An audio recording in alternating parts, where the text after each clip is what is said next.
that means we are now live here on our YouTube channel, Tackle Trading's Halftime Report, our daily show where we go through market analysis, charts, news, information, economics, anything really that's grabbing our attention, break it all down for you, and hopefully give you guys some insight so you can better run your daily routine and be informed about what's happening out there across the markets. Today's show, mandatory update on stimulus. Feels like every day we're going to be doing that until we get information on it. Chatter amongst these central bank presidents. We got Powell testifying. Christine Lagarde had some commentary. We're going to examine it all, get Matt's take on what he feels it has an impact, if it does have an impact on markets or not. Some hints out of the House on a tech breakup potentially. They've been targeting those guys for a long time. Boris Johnson has some interesting commentary about wind power. Cisco, Love, BXP, Apple Computer, SeaWorld as well, and more corporate notes we'll get to when we get to Stock Talk. We got a full crew here today. Welcome, welcome, welcome as always. And as always, we're going to start with a technical breakdown. If you're a veteran of our community, as you're coming into the channel, hashtag Team Tackle right in the chat. Make sure you click that thumbs up. Let's get the word out on these shows and make sure that we're getting the community out there to involved in what we're doing. And if you're new to our channel, subscribe, click the bell, come back and join us each and every day when we do this show. Whenever markets are live, we're live at 12:30 Eastern. Maddie, Mark, Coach Noah Davidson from Tackle Trading, Cody on the back end. Let's rock and roll here, boys. Matt, how you doing today? Tim, I'm doing absolutely fantastic. Excited to be here with the crew to break down the action in the market today. 3,400, boys. I mean, it is the battle line here. We are pushing up against it here today, up just a hair. I know the market's been back and forth just a little bit. Matt, I saw on Twitter, on your Twitter account, you tweeted, it dinged 3,400 almost to the penny, I think to the exact penny yesterday. It was the penny. Yeah. Not to the penny. Yeah. It was the tick. And I think somebody at Tackle Trading was the tick on the day trade yesterday. I'm not saying who it was. Somebody at Tackle Trading was the tick at 3,400 yesterday. Somebody had to click that button at 3,400 and put that order in. That's right. Not saying who. Somebody had to. That's right. What's your read on the market here, Matt? A little bit of a rally the last few days. We're pushing into resistance. What's your read here? My read is very simple, Tim. I mean, we're still in that battle zone of that 3,400, but you got to, like I said yesterday, like I've said for the last 2 weeks, you see a trade, you got to take the trade. I mean, for those of you pro members out there that have worked off the stock and the options report, a lot of good trades out there this week that confirmed yesterday that are, a little bit of hesitation today with the marketplace, but this market's fighting to break out here, and the psychology behind the market is a buying psychology, in my opinion. And obviously, there's always going to be the stimulus talk, the hope of stimulus talk, the, Pelosi and Mnuchin still talking. They talked for an hour last night. They're also negotiating further on today. And like I've said for the last few weeks, as long as they keep talking, the market's going to have a backstop to it. And it really doesn't, in my opinion, and this is just my opinion, but it doesn't really even matter if a deal comes to fruition in the short term, because the hope of that deal, the hope of the stimulus, the hope that the government's going to get something done here is going to give that backstop to the marketplace. Because again, the market's working under the assumption that we are going to get some type of fiscal deal, the fifth fiscal deal from a COVID specific response. And so whether that deal is in the next, few days or whether that's still in the next few weeks, I don't think it really matters that significant to the market that is working under the assumption that a deal is going to get done. And, I don't want to get into politics too much, but the market is starting to, accept a potential reality with Biden starting to lead in the polls and the Senate starting to show, a 50-50 crapshoot on Democrats getting the Senate. I mean, guys, what type of deal do you think the U.S. is going to get if the Democrats hold the Senate, the House, and the presidency come next year? Yeah. Well, Matt, and to play off that, I've seen banks, banks who do their analysis all the time, for the first time in previous months and over like a year ago when politics started to get into the lexicon of financial banks, they'd be like, well, Biden and the Democratic Senate would raise taxes on corporations. That's bad for the market. I've seen that shift in the rhetoric in the last it has week, to shift in the rhetoric, Mark, where they've been like, listen, yes, that tax increase in that situation would occur, but the amount of fiscal stimulus that would be put into the economy would be overall beneficial for stocks. And so that political risk with the election, because some people were like, well, if we get an all Democrat everything, the market would tank. That's not where the sentiment is right now. The sentiment It's is also actually not shifting. historically accurate either. Yeah. So the sentiment from the Morgan Stanleys, the Goldman Sachs of the world, are that, like there are basically, doesn't matter who wins, it's going to be good one way or another. Well, I think you're going to get stimulus, right? And with what the polls are doing post that first debate, and again, I know how horribly wrong the polls were in 2016, but Biden has gotten another 1 to 2 bounce coming out of that first debate. And so when you're looking at the polls right now and you're looking at it from, okay, how is this election going to play out? Biden looks like he's a front runner right now. He is the front runner. I still think it's a horse race. I still Yeah. think it's a horse race, and polls don't matter. The only poll that matters is the one that happens in a month from now on Tuesday. So in terms of this, but I think the market is starting to accept that a couple different things that is helping give that backstop to the market. That Biden is most likely going to be the president moving on into the future. And again, I'm speaking from a market's perspective, not from my own personal perspective for a second. But with that said, the contested election, that is also starting to decrease a little bit, which was very, very concerning to the market, was a contested election. And then you talk about stimulus, a Democratic controlled House and Senate with the Democratic president. Yes, you are going to see corporate taxes go back to the pre 2017 corporate taxes at 28% versus the 21% we're talking about now. That is a net negative for the stock market. There's no doubt about that. The question is, can the additional fiscal stimulus that would come out of Democratic leadership, can that offset, from a price action perspective, a stock perspective, a liquidity perspective, can that offset kind of the rise in taxes for corporations in America, once again, going back to the pre-2017 tax plan? My opinion is, from a market perspective, yes, I think the Democrats are going to go full ham here. Mhm. Yeah. Which would be good for stocks. How much does the stock market love stimulus, guys? Look at what happened earlier in the year. Let me rephrase. Is there anything more that the stock market loves than stimulus? Nope. They love money. The stimulus, zero interest rates. Any form of cheap money or inflow, right? Money drives it. Any form of increasing liquidity in terms of money, whether it goes to the consumer base or the corporate base, it really doesn't matter. It creates velocity of money, and the stock market likes that. Now, me as a conservative, a fiscal conservative, I don't personally like that, but the stock market does. Yeah, and I'm on the same page in terms of stimulus. I know that the talks are kind of ongoing. There's all the hope. There's the headlines have been happening, and the deal still may or may not get done in the short term. But in my personal opinion, it will get done eventually, like you guys have stated, and I just reaffirm that. That's my take on it. And if it happens after the election, or if it happens the first of the year, I do know that can affect individuals out there. But for the market, actually, after the first of the year, market might be a bigger deal. Instead of 1.7, it might be the 3.2 we were talking about. Quite frankly, we might be talking about a much bigger package there if it is later. It doesn't matter what the number is. It's the philosophical view that a stimulus will get done, whether that's 1.5 million, 2.2 million. I can't believe I just said million. 1.5 trillion or 2.2 trillion. You just did your best Dr. Evil there. I did. I went $1 million. You went Dr. Evil there. No, I did go Dr. Evil there, but no, I just think that it really doesn't matter what the overall number is. The market is craving stimulus, and the probability has to be shifting that the market's going to get stimulus. No, I agree. And in terms of the election, obviously, I think the market just wants clarity. They want to make sure something happens. So the closer we get to it, if the vote does, if the lead does widen, I think that does give market analysts, Mark, I've read a lot of banks recently that as Biden's lead kind of surges a little bit here from last week, they're like, okay, that's less likely we have a contested election. I think the market likes that. But some of this is just speculation on that front. We still have, 28 days? The market does not like days. 28 days tight. The market does not appreciate uncertainty. That's right. And so if a contested election, that's the one scenario in the market where I'm like, this throws a wrench into all of the analysis, and it can get a little scary in the short term from that perspective. And so as the lead with Biden has widened from a national polling perspective, I saw some polling out of Pennsylvania that were pretty dire for the president.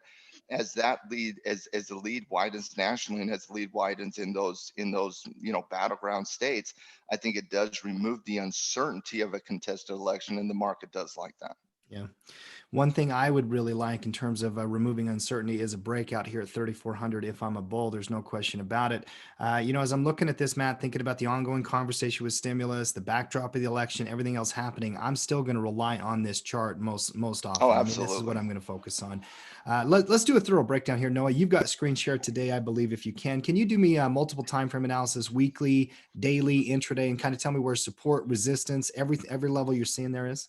Let's start out on the big picture weekly. And that's a chart that's really hard not to like, Tim. That deep pullback into the rising 20-week moving average, support resistance, couple of candles up. You got your confirmation on the weekly, but that 3,400 line in the sand is I think the ideal confirmation. When you watch on the daily chart, just watching today, it's kind of been doing the doji and spinning top here, hanging out between a red and a green small body candle.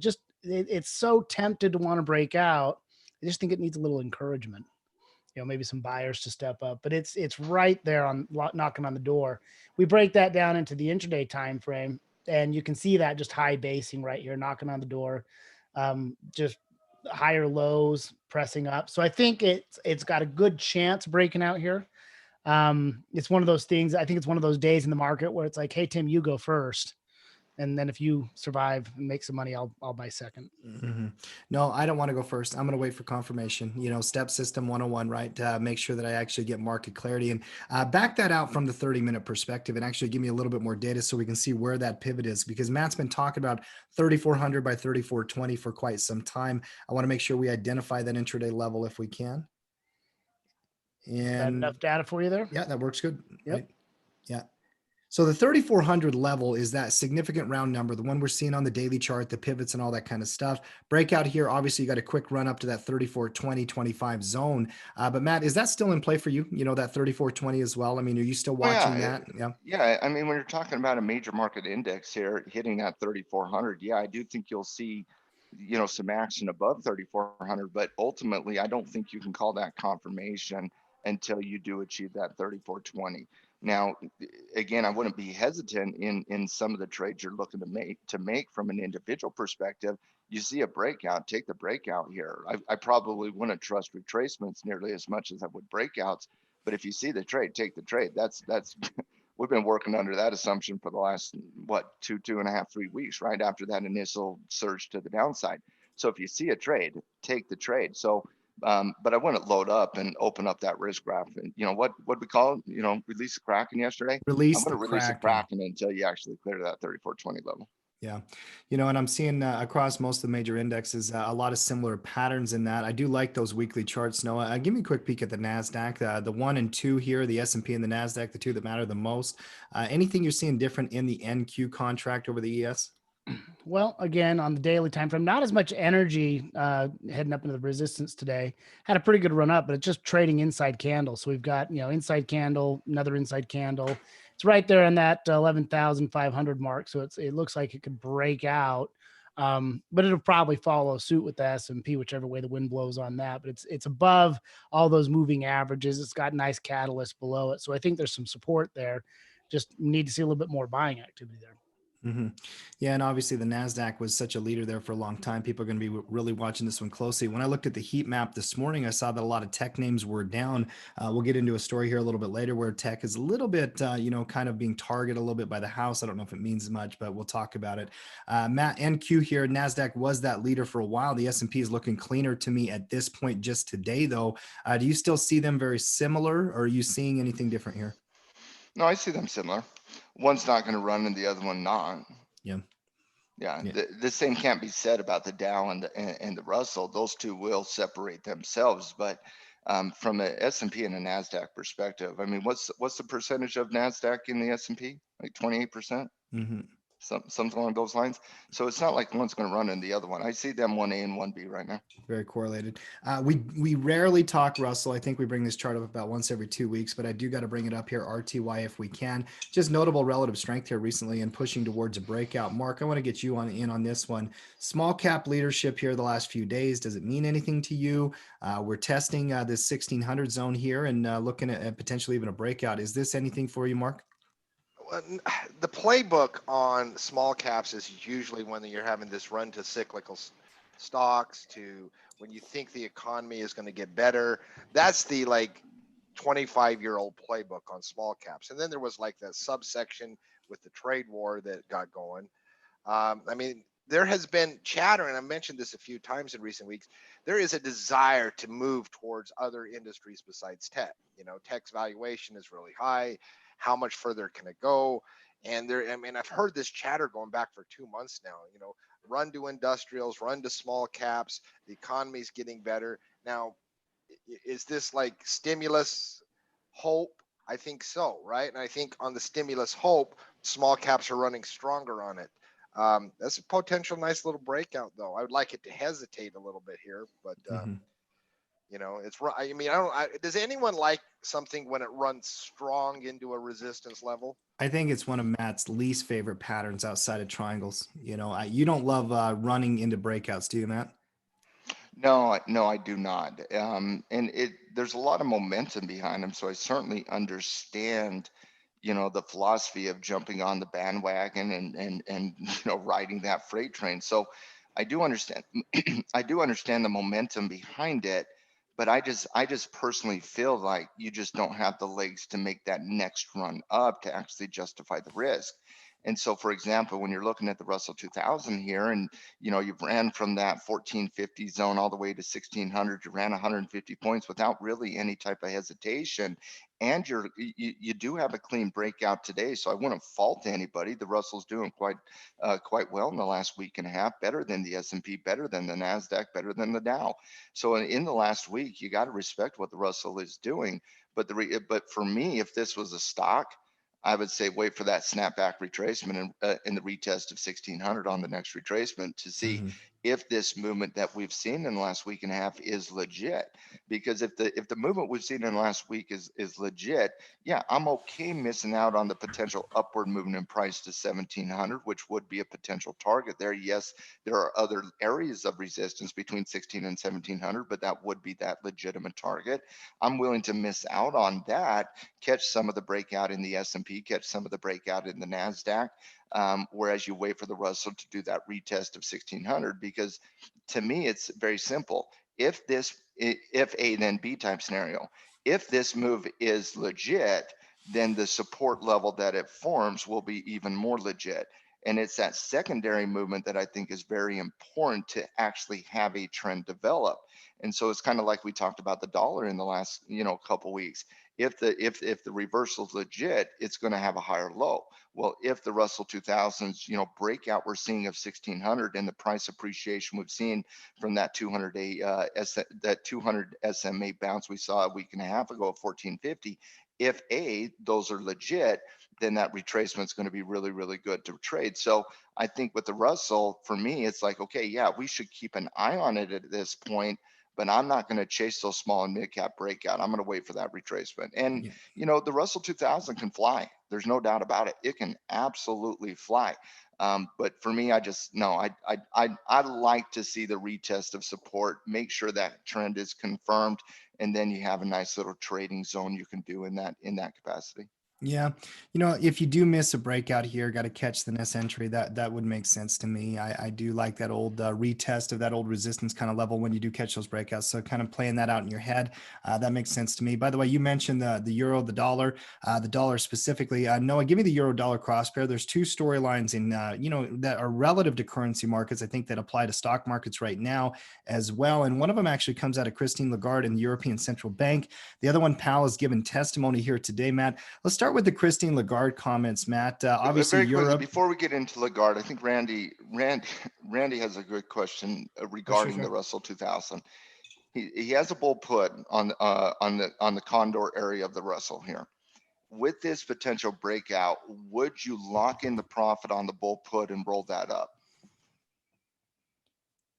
I think it's a great management question here. Well, guys. well, go back to the Russell. I was just looking at a monthly chart, and I was going to skip over it. There is a huge resistance level when you go to like a multi-year monthly chart, and it stands out, and it shows. So, like when you go back and you look at like, in 2019, at the same level. Yeah. I mean, that was what, 1, 2, 3, 4, 5, like 6 different months in that time period where it came up and hit resistance. Just RUT works on that one, no, sorry. Just RUT. Oh, that's right. Yeah. They got rid of dollar. Yeah. That's like old habits. That's like muscle memory from years ago. And so, I mean, that is a big resistance level. I probably wouldn't do it until you had a breakout retest, show that was holding support. But it is a significant resistance level, and probably worth the gamble there of rolling it up a little bit. But I would wait for a break, especially with the run up. I think I would be a little patient a few days on that. If I've got the October 9-day options and they're worth a nickel or a dime, I'm doing it instantly. Wouldn't even hesitate, Matt. For me personally on this one, Mark, and I have no problem with your hesitation. No, I'm talking the Novembers. If I've got the Novembers and I've got, let's say really quickly, I put on that trade 10 days ago or something, and I sold it for 60 cents credit. Now it's worth like 20 or 30. Maybe I got 50% of the profit. I'd have to really think about that level and really think about moving it up. I would probably wait for new technical entry though. So for me, it would depend on whether or not there's 10 cents left in the credit or 30 cents left in the credit. And I know that's a subtle thing, but I do think that detail would matter for me. 10 cents or less, I would do it probably without even thinking about it.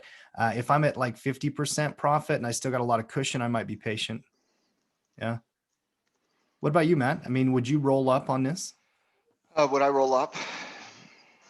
There's a lot of strength in the Russell 2000. It obviously depends on time frame and strike prices, and there's more variables into it than I can answer. But I would consider rolling up here. Yeah. Yeah, I think it would come down to that detail. But good question though, and something you want to think about.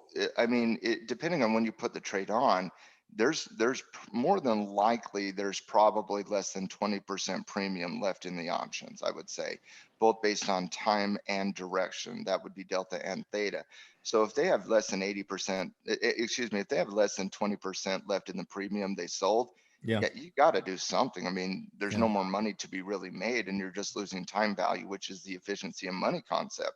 And so you're keeping similar margin in the market to capture a nickel when you were capturing a dollar at the time with that same margin. So from an efficiency of money perspective, it's at this point, you got to do something, whether you pull the bull put off to just reassess, or whether you add another bull put. That's a different question, but you got to do something with that bull put side because it's just stagnant at that point. Yeah, I agree. When's Tyler's next cash flow condors? It is next Wednesday. Ooh. Next Wednesday, not this. Only it was tomorrow. No, the management of iron condors is vital, guys. I always try to schedule our iron condor class for the month of the week of the option expiration. So option expirations for the October monthlies is next Friday. So next Wednesday will be the condor. Tyler have any lounges this week? Cover it in there. He was both Monday and Tuesday this week, so not the rest of the week. Yeah. Managing that trade is critical though, and it's a great question, and I love it. Putting in the detail as to why and when you would roll your credit spread up. Matt, you're right. If there's 20% left in your option, you sold it at 50, it's worth 10 cents. That's a very different discussion than if you only have 50% left. So I like the answers here, boys. And I do think, getting with Tyler either in the lounge or whatnot can help you with some of those management calls. Let's move on here. Euro dollar next, if we can. 2 stories that I do want to talk about just a little bit. We had Powell testimony. We also had Christine Lagarde making some commentary about interest rate policy in Europe. Matt, let's start with Christine Lagarde if we can. What did she have to say as far as their interest rate policy? Well, Christine Lagarde gave a speech today where she hinted today that she was talking about the same type of concepts that Jay Powell was talking about. Powell was talking about how the need for fiscal stimulus, and he's not wrong, guys. Even as a fiscal conservative, he's not wrong. And that's where the difficult discussions take place, in the reality that we do have a need for fiscal stimulus. It's just a matter. And I just want to remind everybody on this. This is nothing new to the marketplace. This has been the market since 1930, guys. And so this is nothing new. We've had these discussions historically for now, 90 years now. Every recession in Keynesian economics, we have discussions on fiscal stimulus. We have discussions on monetary stimulus. It was true in Republican presidencies. It was true in Democratic presidencies. It was true under Jay Powell. It's true under Ben Bernanke. It was true under Volcker. Even the Fed president that I held for raising interest rates aggressively, there was still conversations in the early 1980s about fiscal and monetary stimulus. So in terms of that, the problem that a lot of people like myself have is not the need for fiscal stimulus. It's the ultimate question: at what point do you have to pay back down the debt? And so my biggest problem with fiscal stimulus isn't the fact that we have conversations about it, or the need, or the thirst for fiscal stimulus. It's the equation of, okay, at what point do you reset the debt cycle? Because up until George Bush, we always reset the debt cycle. In every market cycle, we reset the debt cycle.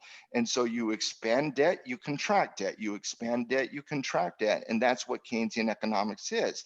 It's the expansion of fiscal, i.e. debt, and then the contraction in good times. In fact, John Maynard Keynes made the argument in 1932 that basically we're going to do, X, Y, and Z. We're going to build all our interstate system. We're going to, improve all of our national forestry. We're going to, put people to work, and then we're going to pay down the debt once things get back to prosperous.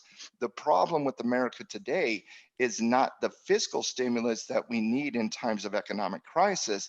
The problem is when those economic crises get better, we don't repay back that debt. And that's only been over the last 20 years, guys. Even in the 80s, we repaid the debt. So that's the problem with fiscal stimulus. So I certainly understand the conversation and do support the conversations that we're having as a society on fiscal stimulus. But once the economy gets back up and running, guys, we need to start having difficult conversations of repaying that debt, because we just achieved $27 trillion in debt. Matt, do you honestly, $27 trillion in debt. Congratulations. We have had more debt this year than the previous 220 years combined in the US. And again, the problem isn't the depth of the fiscal stimulus. The problem is when the economy gets back up and running, we don't pull back that aid. We continually do it more and more. So my issue as a fiscal conservative is not the fact that we're having these conversations today. They are needed today. There are certain industries that have been absolutely demolished. Small businesses in America, we're going to see more bankruptcies of small businesses than at any point in the history of the United States. So we do need a conversation today on fiscal stimulus, but we also have to have a conversation in a year, 2 years, 3 years from now on reducing that debt burden that we're going to be placing on future generations of America. And that's where the real difficulty comes in. It's not the conversations today, guys. I mean, we're sitting there having arguments amongst people about this or that from a fiscal perspective, when the reality is Republicans versus Democrats, we're talking about the differences of a 1.5 to a $2.2 trillion deal. Both parties are talking about fiscal stimulus. That's not the hard conversation. The hard conversation is, when do we pay back that debt? And that's the conversation that nobody, Democrat or Republican, independent, Green Party, Yellow Party, Purple Party, doesn't matter. That's the conversation that nobody wants to have in 2 to 3 years from now. And I thought they'd agreed to let the kids pay it off. I think they did too. I think I looked at my 18-year-old yesterday. I'm like, I just can't wait till you pay off all of our debt. That's No gonna be doubt. fantastic. They ain't So, gonna pay it off. I mean, and the line from Powell today was, now is not the time to get the federal government's budget deficit on a Greg? sustainable path. I do want to answer one of Greg's questions because I think he has a very, very important question. Matt, do you really think either party is going to do that? Greg, no, I don't think either party is going to want to do that, but they also don't control that conversation. That conversation is controlled by people that own currency outside of the US. That's a vastly different conversation. No political operative in America has control over that conversation. You know, I'm thinking about the last crisis, Matt, 2008, 2009. I remember during the time they were pitching the zero interest rate policy and all that kind of stuff is just obviously the needed solution. That's right. We were talking about Lagarde. There you go, buddy. Yeah, we're going to come back to Lagarde. But then they made these promises over the years. I still remember Fed commentary. We're going to raise rates in this year. We're going to raise rates in that year. We're going to come up to this target. And they just never did it. And I mean, literally a decade of just not doing it. You know, nothing more comical in the last 12 years from an economic perspective, and nothing more inaccurate has been the Fed dot plot. Nothing, not one single projection from a Fed dot has actually been achieved. Not only is it stupid and inaccurate, no one knows how to read dot plots. They don't teach that in school. So they're putting up dot plots to be purposely ambiguous, and I think it's the stupidest thing in the world. Do you want a pie chart? But it's also no, I know how to read dot plots, but I didn't learn it in high school. I learned it in graduate level statistics. Like I learned it when I was 3 years old. So sure you did. It's just a dot plot. All it is basically every Fed member projecting where they think interest rates are going to be at some point in the future. That's all it is. We can Excel spreadsheet this all you want to make it a little simpler. No, I hate pie charts. Do not make it a pie chart. No, it's not going to be a pie chart. No. I do want to make sure that Christine Lagarde understands how math works for a second.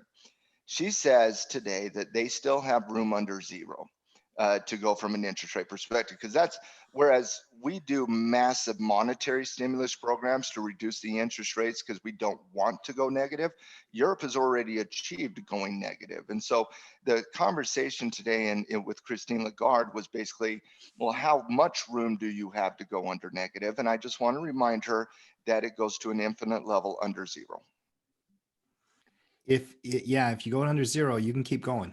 Yeah, you go, Christine. You can go negative 1.5. Negative. You can go. Hold on. Stop me when you get it. You can go -2. You can go -3. You can go -4. I can't. That's too far. You can go -5. Can I get a 6, anybody? Negative 6% interest. Can I get a 6, anyone? You're terrified. Matt, you're making my blood pressure rise. This is worse than looking at the debt clock. Hey, all I'm saying, guys, is our political system has absolutely lost its bloody mind from a monetary and a fiscal and a monetary and a debt perspective. Own gold, you'll be happy in 10 years. Mm-hmm. Do you think policymakers in the government have heard Powell clearly and they're aware of what he's saying? He said the same thing at least 250 times. I mean, about fiscal policy, Matt. I mean, quotes today, the recovery will be stronger, move faster if monetary policy and fiscal policy continue to work side by side. Yeah. Is he speaking to deaf ears? Have they already acknowledged it? Like, who's he talking to? He's talking to two very, very important people. He's talking to Mnuchin and he's talking to Nancy Pelosi. That is who Jay Powell is talking to today. And, Jay Powell had some fascinating things to say at his speech to the NABE. He said, and here's a couple of quotes, and I want to get you guys' take on it. At this early stage, I would argue, and this is Jay Powell speaking today, at this early stage, I would argue that the risk of policy intervention are still asymmetric. Too little support would lead to a weak recovery. The risk of overdoing it seems for now to be smaller.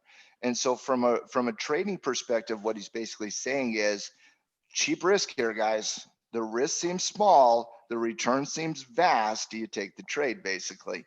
What do you guys think? Do you think the risk is the risk right now in America, given the backdrop of what is happening in 2020, is the risk of not doing something greater than the inflationary risk that we're putting on future generations higher? Where do you land in that? That's exactly the argument, is short term versus long term. And where he's speculating here is he's saying if we do nothing, we have a great risk right now. But Matt, you already led into it. We're kicking the can down the road yet again, and generations down the road are going to have to reap the not benefits, the risk and the just shitty outcome. Well, let me this. throw it to Team Tackle. Guys, without fiscal stimulus, we got to understand that there is an additional risk to the stock market. There's an additional risk to the 401, to your retirement accounts. There's an additional risk to those short-term, debt cycles. There's risk to job creation. There's risk to certain industries. What do you guys think? Is the short-term risk greater than the long-term inflationary risk? Man, it's so hard to It's measure. a difficult conversation, It's so hard to It guys. is a difficult conversation. I will say I do believe in the short term there is, but for me personally, I'm like, well, where's the end of it? And that's where I get frustrated. When we go down the rabbit holes of to what they're going to do down the road, because they always come out and say this is a one-time thing. We're doing this emergency thing. We're not going to do it again. Then they keep doing it again. They keep doing it again. So yes, I agree. There is short-term risk to the economy and the market. Jobs market has been slow and ugly coming back. Matt, you've been talking about this for 6 months that we're not going to have a V-shaped recovery in economics, and we have not had a I V-shaped kind recovery. of felt like I was on an island for those 6 months. You were out there for a while, but you were very clear. This was not even, you didn't mince words at all on this one. No. And the economic recovery has not come back. I mean, we can talk about stock prices all we want. We're talking about the S&P at 3,400 pushing towards highs, but that's not the economic indicators right now. They're still very and what Jay Powell troublesome. talked about today, Tim, is kind of, indicative of that philosophy. He talked about how we have seen an initial surge in recovery, right? And I think we can all agree that we have seen an initial surge in recovery. Whether you're talking U-shaped economic recoveries, whether you're talking V-shape, or whether you're talking, W-shaped recoveries, typically you do see that initial surge in recovery when you have all of this massive stimulus. You saw the same thing happening in the tail end of 08 and 09. But can that recovery be more prolonged? Can we see that continuation of the recovery without stimulus? And I just don't think we will. Guys, without stimulus, and this is where the difficult nature of a conservative comes in, without stimulus, you got to understand that the economic recovery is going to take years more than it otherwise would with stimulus. And so when Jay Powell's talking about the short-term risk of not doing stimulus versus the risk that we would be putting on to future generations, we're not talking 3 months, guys. We're talking an entire market cycle here. We're talking, 8 to 10 years. We're not talking a couple months of short-term economic pain.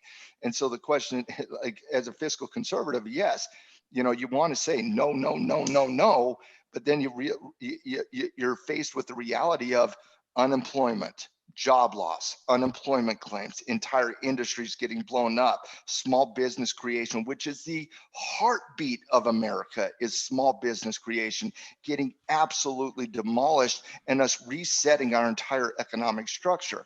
So is that something we are willing to do as a country to maintain the fiscal conservative nature? And that's the difficult conversation. I personally, and this is just me personally talking, I support fiscal stimulus to certain industries. I do not believe we should bail out airlines. I do not believe we should bail out, companies and businesses that were poorly ran before the pandemic. I do not believe we should bail out companies that put stock shareholder value in front of creating quality companies.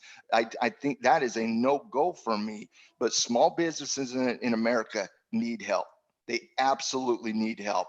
People in America need help. They need help. So I support certain areas of fiscal stimulus, but I will be a hawk upon a hawk once this recovery takes hold, because the biggest risk to the future generations is not what we're doing today. It's not what we did in '08. It's what we did from 2013 through 2018 in constantly pumping in more money in the system after the economy had recovered. And so that's what we need to do. We must support stimulus to certain industries because they've been demolished at no fault of their own. It was a pandemic that rocked the world. It rocked the world, but we got to remove that stimulus from the equation. And that means shareholder prices go down over time in the next decade. Not dramatically. I'm not calling for a crash, not at all. I'm just saying you're not going to get the 450% price appreciation we did in the last 10 years. So it's a difficult conversation for certain, no doubt about that. But I do believe small business in America need help right now. Yeah. Absolutely, 100%. Yeah. And people that cite, well, the unemployment rate's down to 8% and this and that. I mean, I just think that they're missing the point. 8% is a god awful unemployment number. Well, the participation rate's terrible too. Okay. First of all, I had to take a deep breath on that one. Moment of silence. Okay. A moment of silence for 8% unemployment people who think that's actually a good number. 8% unemployment is a destructive number. It is an economic just destroy the American economy number. Okay. That has not improved in the last few months. And so 8% can't be a new standard. It just can't. Mm-hmm. And that's not even the real unemployment number. That's just the fake unemployment number. But 8%, no, the recovery has stalled. Yeah. I got one more question on the J Powell thing. I want to pitch it to Mark here first. Mark, he said a quote today that grabbed my attention, made me think of you instantly, because you had talked about some other people who had talked about the historical perspective that the Fed will be looked at in the past. J Powell, in talking about their historical role, he said, we needed to use all our tools and need to do so in maybe ways there had been red lines saying we won't cross those red lines in the past. I think history will judge how well we did. I have never regretted the fact that we did that. He's defending himself here. Mark, you still... Now, what was he defending himself specifically on? That he was willing to do things that was outside their purview in the past. They crossed red lines. I think they were talking about the fiscal, monetary policy in April and May when they started flushing money into the market, the bond market, all that kind of stuff. So he's just defending the Fed here. He's defending himself. Well, I mean, and I don't know if anyone would have a lot of criticism for his actions in April, late March, April, maybe crossing some lines. It worked, right? In the short term, it stabilized what was a terrified market. I think when people talk about the greatest villains of the 21st century, when they look back and as the Fed chair people, it's the totality of what they've done over this time period. So, in the moment of crisis, give yourself a blue ribbon, in April for basically printing unlimited money and doing whatever you had to do. But it's the totality of what they've done. They've created a structural framework that benefits certain classes of individuals. They've created a structural framework that is not on. I mean, we go look at the repo market action last October. Like we're not on this sound financial everything. It feels like a house of cards that's going to collapse. And when it does collapse one day, I think we'll know who to blame on it all. Yeah. And I think that's where the conversation about further action stimulus comes in and why it's still difficult. I'm still in the camp. I do think they need to do something. They need to do something in the short term to help this economic recovery. Even if it does become a U shape or a W shape, we have to recover. But then, Matt, I'm with you. I do think at some point you got to pay back that debt. You can't just use emergency policy all the time throughout the decade. I mean, that doesn't work either. Good conversation, guys. I think you've provided some thought-provoking ideas here. I appreciate all of the ideas. Let's move through the markets, though. We got a lot more I do want to break down. Let's go on to crude oil next if we can. Crude oil bouncing back above 40, but kind of pinned to this 40 zone. We're going to get some inventory data after the bell, I believe, 2:30 p.m. my time. And then we also have inventories tomorrow, Mark. But really, there's not much going on in crude right now besides just back and forth in this range. Let's start with the chart. Noah, what are you seeing in the chart here first? And then Mark, I'm going to get your analysis. Well, I thought we were seeing a little bit more weakness with that lower high down pressuring at support, but the way it kind of snapped back looks like somebody tested the resolve of the kingdom and failed. It was a nice real rally back up into those moving averages. Still, if it would, for me to have any sort of bullish sentiment, it's got to get up there and clear that 4250, clear that resistance. Because in the meantime, what did I say before about that 4250 zone? It's kind of like gravity, just keeps pulling the price back into that median range around 40, 41. Mm-hmm. Mark, anything going on in oil that is grabbing your attention from a fundamental perspective? Are you watching Nope. inventory data? No, I mean, listen, consolidate. I mean, this, and if you go to a weekly candlestick, take off moving averages, the consolidation pattern from the last several months is very, very clear. Consolidation patterns can be very tough for classic swing trade momentum traders to trade. It is a buy bottom, sell top specific strategies to consolidation patterns. One day oil will be interesting again for swing traders. Might be a while before that happens. Mm-hmm. Next, gold here. We're talking monetary policy, and obviously anything that happens with the dollar and inflation is going to affect gold over the long term. Short term, though, we've got a concerning pattern. Noah, the GC contract, if we can. Matt, you've been watching this develop here for the last 10 days or so and kind of talking about these levels as they're happening. And give me a daily chart if you can. Matt, I don't see anything that's not kind of just playing itself out the way that we would think it would. Little red inside candle today. Anything to update on gold? No. Yeah. There's no trade here. Yeah. Dollar sitting at support, still above its support levels. Gold still at resistance. Yeah, kind of that inverse pattern that is Oh, developing. no. Dina, I got thick skin, Dina. You can pick on me all you want. Oh, who's picking on you, Matt? Oh, no. Who's picking on you? No, nobody. Listen. The bear pokes back. Okay. So, believe me, anything Noah can get a joke on me, he deserves it. Yeah. I do poke Hey, back. I'm the joker every day, Dina. Yeah. Don't you forget that. Midnight toker. All right, a quick look at Bitcoin here, Noah. I do want to get a read on this symmetrical triangle developing. 10K and 11K have Adam, been zone. make oil interesting again. No. Oh God, I need more Adam in my life. I kind of don't mind oil being boring. I kind of don't mind. Just let it be range bound.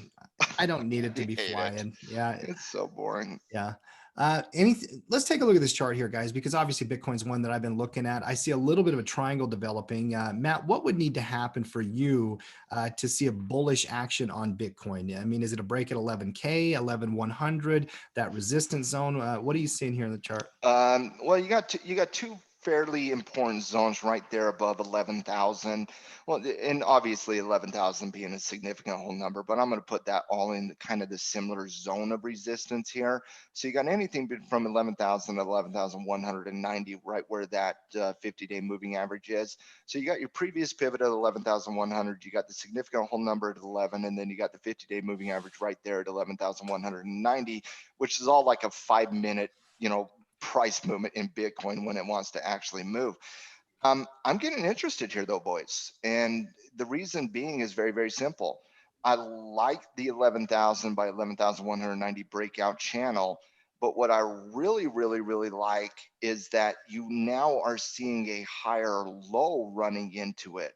And so even though Bitcoin has failed in the last breakouts of 11,000, well, it never really broke out, but even though it's failed in following through on the potential breakout there, you got to like the fact that support levels have increased. And so in the initial surge on the break of 11,000, it came down into that 10,000 range. When 11,000 failed or when 11,000 held, and it retraced back down on, late September 23rd-ish. It formed a higher level of a floor at 10,200. And then when it hit again there just on the 28th of September, it retraced back down into that right around 11,500 range. And so you have this subtle shift in support moving up with a horizontal resistance structure. And you now have that moving average, i.e. the 20 and the 9, now acting as a little bit of a backstop support level, driving Bitcoin up as well. I think a breakout's got to be traded here.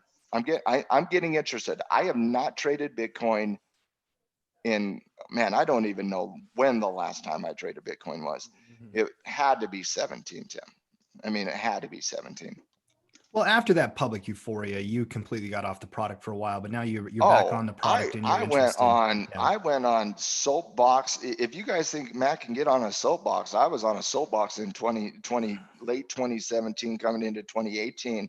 And I was screaming at the top of my lungs, at the top of the tallest hill I can get on, being like, this is crazy train analysis. You cannot do this. And I was completely out. I remember Pete Thomas, me and Pete were on the podcast talking about it in late 17, and both of us called for a crash once it came into the futures market. All the Bitcoin lovers were like, oh, the futures market is it's Bitcoin being accepted by the institutions. And I'm like, you don't understand what Jamie Dimon does. You don't understand what Goldman Sachs does here. You don't understand what Citadel and Virtue and these massive algorithmic hedge funds do. I just felt like it was just going to get absolutely crushed. I haven't touched it since. I'm getting interested. Yeah or nay? Talk me out of it. Somebody talk me out of it. Not me. It's not going to happen here. I think that breakout is a clean trade. What I like about it specifically, even from just a trade perspective, is you've got cheap risk, identifiable risk, and you've got a good reward to risk. So, I mean, what else? The do you one want in a thing on trade? Bitcoin, because I own some Bitcoin related assets, and I still think there's going to be a blow up top. But as a causation guy, as trying to understand the world, I've never understood the catalyst behind Bitcoin. Like what are the things, what are the news events, what are the economic environments, what are the things that get Bitcoin revving? What gets people excited to buy Bitcoin? Tim, I mean, what gets people excited? Are there specific events? Are there certain things that happen that get Bitcoin people's juices flowing? Historically, it was different reasons. I think that when we did the podcast there about a month ago, we identified that some of those historical reasons, like being digital gold and whatnot, those aren't true in 2020. So let's leave those off the table. I really don't think it's anything besides mark price appreciation, people who are trading the asset. I think it's become a vehicle for the people in the crypto markets. It is that stabilizing crypto against all other cryptos. One of the reasons I like Bitcoin specifically to trade from that perspective. And I think there's great ways to trade it. Bitcoin USD crosspair is a great way. I know you play stocks that are, kind of interested in Bitcoin and whatnot, and I understand why you do it, but I think preferably for me, just going directly to it. As far as a catalyst and causation, Mark, I don't think I could give you an answer, quite frankly, because I don't think that even the Bitcoin crowd can pin down why Bitcoin runs when it runs, because there's all this speculation that it's digital gold and this and that, and I just don't believe that anymore. I think it's just a tradable speculative asset is what it comes down to. And there's some things about it, obviously, outside of that I like. I would just refer people to go back and listen to that podcast we did about a month ago with Jake, because there was a lot of good ideas in there. I wouldn't need a causation, quite frankly, Mark. You break that resistance, I got a clean trade. I'd just trade it on the instrument itself. That's it. I would say it's the new shiny toy that came to the market that excited people who had never looked at the market. And sadly, I think there are people who have done more research into Bitcoin than they have the US dollar. And I think there are young people out there that have spent more time trying to understand Bitcoin when there's not much to understand about it than they have actually understanding our fiat monetary system we're currently in. I think it's a shiny toy people like to play with. That's my thought about Bitcoin. I mean, the one thing I like about Bitcoin and that I've come to like in the last couple of months is because when I try to analyze Bitcoin, I'm like, I don't know. Maybe it goes up, right? I feel like I'm like this new, Davy day trader just getting off the boat and be like, smash the buy button. Go up. I don't. Sure. It's just, I feel very I have no idea. I don't understand this world at all. Well, I just think over time there will be money going into crypto at large. I do believe in the general space of it. I just think Bitcoin is that stable crypto in the cryptocurrency market that is needed, because so many people who buy Ethereum or buy the other ones, they have to buy Bitcoin first from US dollars. The nature of it is always going to create some demand. It's kind of like that anchor currency within cryptocurrency. So, but I don't think you got to think about Bitcoin, that. the analogy would be Bitcoin is the dollar to the reserve system. Yep. Did you see that in the UK they banned the derivatives on cryptos? I did not. Yeah, that's news. That's news today. Yeah, the FCA or whatever they call themselves. Good for them. Good for the Brits. So you can't do. Well, it's just the headline. I mean, if you really read it, it just says no more options on cryptos. You can trade the cryptos, but they've banned derivatives, right? See, that would. I'm that would have been proud of them for doing that. To me. Yeah, let's ban the leverage on an asset that we still don't fully comprehend. that just, if you were to allow that, let's just have options on futures on an asset you can't quantify. Yeah. That sounds like a smart system. I don't think you want to talk me into it. I don't think you want to use leverage on crypto. So I'm actually kind of with the UK a little bit. So leverage on leverage on leverage. Yeah.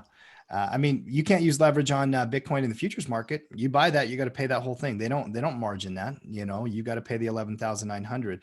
In the Bitcoin USD cross trade, you'd have to pay the whole thing. So I got no problem with that personally. I think people misuse leverage a lot of times in some of these speculative assets, and it can get dangerous. But that's just Bitcoin at its like height of bubbling. People were taking out second mortgages to buy Bitcoin. Dude, that's when Matt got off. I mean, that's when he got off the bus. You know, he's like, I can't do this anymore. Yeah, but it's changed that a little bit. You're not seeing that public euphoria the way you did.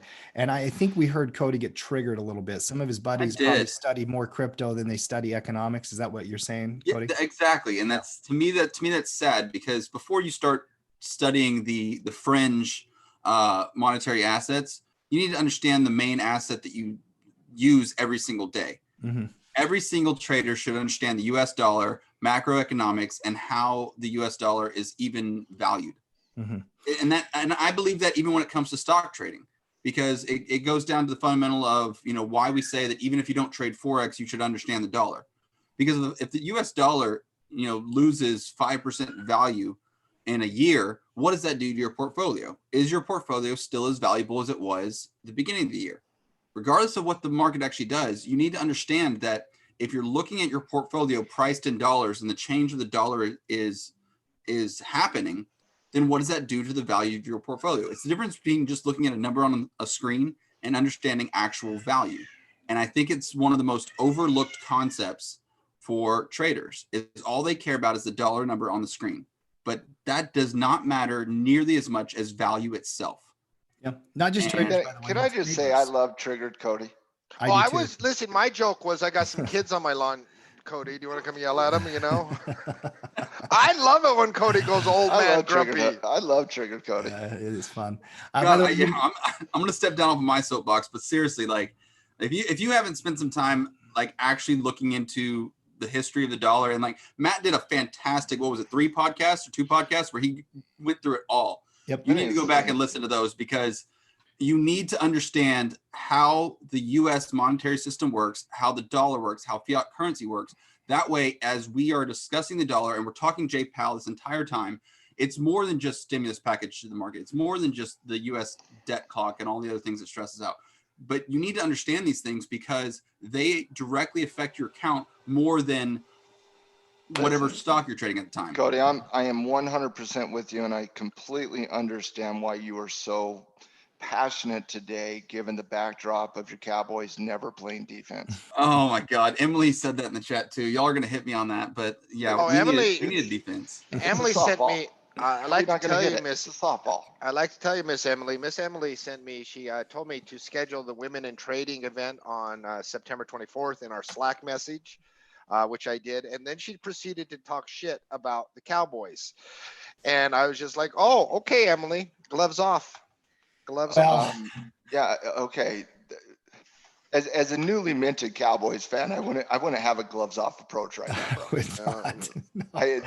You don't want to speak in confidence right now. Listen, I got 5 championships we can point to. He's already doing it. By the way, the history of currency episodes, if you want to go back and listen to them, tradingjustice.com, episode 384, 85, and 86. A lot of great content there. Yeah, I'll get a post, and we'll post something on Tackle, getting on Medium, getting on Trading Justice. Tim, let's get all 3 of those podcasts in one post so people can navigate them easily. That'd be great. Great. By the way, Cody, you had mentioned UK regulation. It does lead me to an easy transition to one thing I did want to bring up today, and it was just about UK offshore wind power. Matt, ESG movements, they've been big with corporations, with governments, with regulation. No. I'm not moving to that because it's not possible. The logistics behind what you're about to bring up is not possible. No. Triggered Cody is a real thing here today. I'll just tell you what the Prime Minister said. Prime Minister Boris Johnson said, we believe In 10 years' time, offshore wind will be powering every home in the country, with our target rising from 30 gigawatts to 40 gigawatts. You heard me right. Your kettle, your washing machine, your Listen. cooker, your heating, your Unless they plug-in have a nuclear reactor in those windmills that are actually producing more power than the wind power itself, it is not possible. Cody's favorite TV show of all time is Chernobyl. Oh my I thought God. it was like MASH. What are you Oh, talking listen, No. if, Oh, I'm still working through MASH. I'm on season 4 now. I've been working through MASH, and God, I love that show. if we were, because we never talk politics here on the halftime report, but we do sometimes before in our pre-production. Oh, if we weren't on, I would be so poking Cody right now with, Oh yeah, because we'd I be know all of poking his the bear. political hot spots, and I just poke, That is gonna definitely one of them.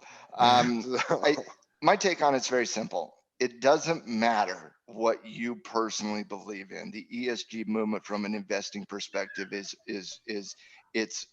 what's the saying?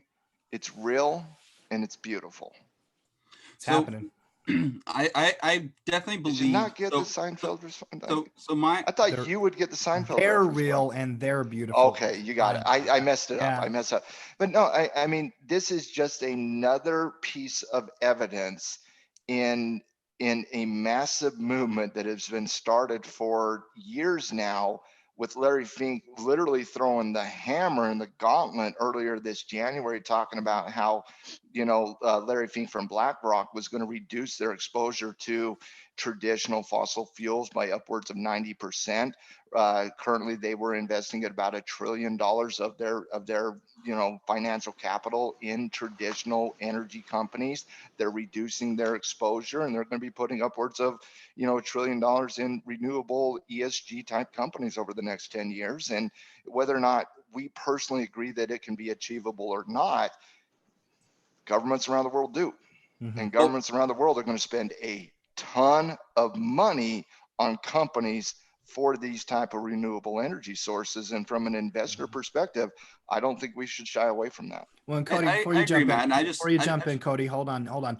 Whether it's wind, solar, water, or nuclear, at some point, Cody, don't you think that the world will move away from fossil and fuels? that's actually what I was going to get at. So Yeah. for everyone that doesn't know, my bachelor's degree is actually in environmental science. So I do believe in renewable energies and that we need to move towards them. What irritates me is just the headline rhetoric of oh, we're going to do this, when it's not actually possible. It is possible to some extent, but the way that he said they're going to do it in 10 years to move, it's not possible. And looking at an actual numbers perspective, and that's really what gets me. Hey, can I ask you a very simple question though? Is whether or not you think it's possible or not, don't you have to give Boris Johnson some credit for putting, a goal that maybe you don't think is achievable, but a country strives to achieve that? And I do like that, and I believe it's the Netherlands that. Man, this is JFK saying let's go to the moon, and everybody's saying we can't do that. And then what do? We went to the moon. Mhm. Put a goal out there that says, oh, we can't do that, and then go pick up your bootstraps, lace them up a little tighter, and get the job done. We can achieve a hell of a lot more than we do. Move more towards environmentally friendly forms of energy and away from fossil fuels. The technology to get there needs more investment. So from the investment standpoint is, yes, are we going to move that way? Is it a good investment long term? Yes. Is it something where wind or solar alone can get us there? No. And that's what irritates me is there's not one answer to the riddle. Mm-hmm. When you just say the phrase for political reasons, that's what irritates me. When you use climate change as a political club one way or the other, it irritates me, because it is possible, but it takes actual logistics of sitting down, working out the math, and things are going on. Here in Hawaii, there's solar panels across all the houses, and there's wind turbines all across the North Shore. But majority of them aren't even turning because they failed to put in the investment of the maintenance on the turbines themselves. So when you really dig into it, if you just build it and say, hey, look, we're doing it, without actually looking into the economics of putting that plan in place, that's why these plans tend to fail. And that's the actual conversation that needs to be had. Not should we move towards it? Yes, we absolutely should. The question is how? What's the most feasible economic way to move towards it in order to put in the least amount of money with the greatest electrical output gained from what we put into it? Because if we're putting money into a sinking ship, then we're just burning money for the sake of burning money for political reasons. And that's what irritates me. Well, we're not burning any money. That was Boris Johnson. But I do get your point, but I do think it starts with a leader stepping up and saying, we're going to do something that other people don't believe we can.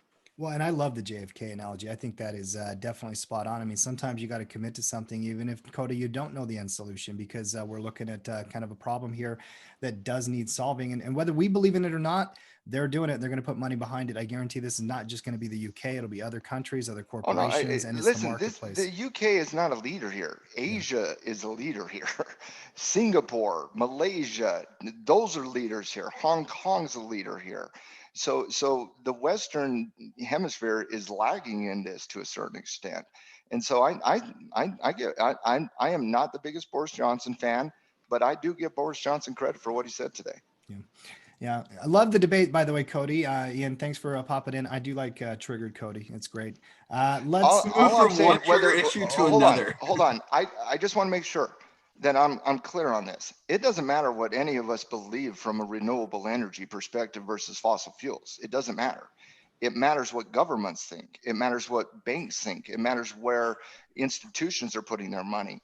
And in my opinion, the ESG movement is just starting here. I think it's going to be dominant for the next decade. Yeah, I agree. I agree with Larry Fink. I think it's going to be a dominant area of the market over the next 10 years. I agree as well. We got to take care of basic blocking and tackling when it comes to these things versus broad scheme ideas, because you got to take care of the details when you implement these ideas. Yes, Matt, I agree. We're moving that way. We need to put the rhetoric out there and get people to believe more in renewables. But as we do it, you can't keep pushing these giant programs that continue to fail, because then that fails to but Cody, the only way to get to success is from a path of failure. That's also true, but you can't have the end all be all plan initially. It starts with taking a step in the right direction and figuring that shit out. That's always true. You failure is the path to success. I agree with that statement. Did I win, Cody? I think you just won. Was that one? I think we at least came to an agreement. I think it was a win. I like it. By the way, real quick one on the broad picture. See, I just got to debate Cody every week. The Cowboys, start off, give up 48 points. Dude, did you see here? We came within 3 points and then kicked an onside kick with 4 minutes left to go in the game. Listen, nobody's saying their offense isn't good, buddy. Oh my God. Why did we kick that crappy onside kick, left him on the 50, and then Odell runs it in? Like, oh my God, why would we put him on the 50 with 4 minutes left to go in the game? They should have kicked a regular kickoff. I'm buying a Browns hat. I'm doing it. I'm embracing it. Oh, I used to joke when the Browns sucked. I was like, man, when I hit it big, I'm gonna buy the Browns and build back their team. They had a good week this week, put up a lot of points. All right, guys, let's talk Apple Computer here, or any of the big tech names. Actually, Matt, one story that you brought up here in pre-production was a House Antitrust Subcommittee report that was being rumored and talked about a little bit, talking about potentially breaking up big tech. Matt, give us that news and what your analysis is on it. There was a report out of one of the subcommittees out of the House today, put out there by Democrats, that they're looking at breaking up the four large tech companies, Apple, Google, Facebook, and Amazon, to make them more single-focused companies. I want to remind the Democrats that most companies that are successful are not single-minded companies. They have diversified portfolios the same way an investor does. So that's number one. Number two, I don't care, because I don't believe it's going to happen. Yeah, I don't think it is either. I mean, these kind of reports and this kind of, whether they're investigations by the DOJ or, Attorney General's office or whatever it is, Matt, they usually bear very little fruit, if anything. They always pop the headlines. But until I see something, I'm going to just kind of put it in my back. Hit them on some antitrust. Hit them on that. You can hit them on the antitrust. You can hit them on some of their fixed pricing models. You can hit them on that. You can put in additional regulations, but you're not going to break up the big four. Yeah, I don't think so either. Could you imagine what breaking up the big forward mean to the marketplace? It would be terrible. It's terrifying. It's a terrifying thought. It is No, actually. I mean, we joke about Larry Kudlow, but how many times has Nancy Pelosi and Sven, I forget his name, Heinrich or whatever, Northman Trader, right? He's Mhm. like, listen, Nancy Pelosi is no different than Kudlow, right? She wants No, the she's market not. to be up too.